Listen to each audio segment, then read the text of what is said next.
Alkur'ani mu'jiza ce ta har abada. Alkur'ani mu'jiza ce ta har abada. Wato shi zance ne wanda ya gagari wani ko wasu su kawo kamar sa ko wani ɓangarensa. Wannan ne ya sanya shi ya zama babbar hujja da ke tabbatar da gaskiyar manzancin Annabi Muhammad sallallahu alaihi wasallam da annabcinsa. Hakan kuma ya zama to hujja ce akan mutane har zuwa tashin alkiyama, kamar yadda Allah ya bayyana a cikin suratul Al-Ankabut ayata 50 zuwa 51.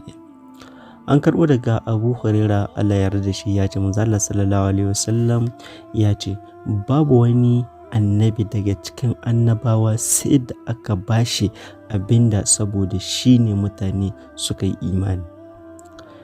Ni abinda kawai aka bani wahayi ne wanda Allah ya yi mini, don haka ina fatan in fi su yawan mabiya a ranar alkiyama.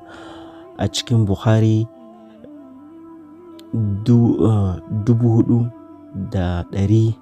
4981 da Muslim 152. Allah subhanahu wa ta'ala ya bawa annabawansa da manzanninsa abinda mutane sukan gagara kawuwa, kamar bisa ga al'ada, wanda yake tabbatar da cewa su mutane ne da Allah ya zaɓe su ya aiko su a matsayin annabawansa ko manzanninsa. Kamar annabi Musa, Allah ya bashi sanda da kuma hannunsa mai haske. Annabi Isa, Allah ya bashi iko rayar da matacce da izininsa. Allah ya yi tafiyar dare da manzansa Muhammadu sallallahu alaihi wasallam daga Makka zuwa masallacin Qudus. Daga nan kuma ya yi mi'raji da shi zuwa sama ta 7.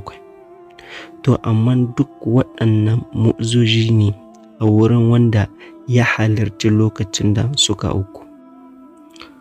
Waɗanda ba su ba kuwa suna buƙatar samun labari na gaskiya a kansu.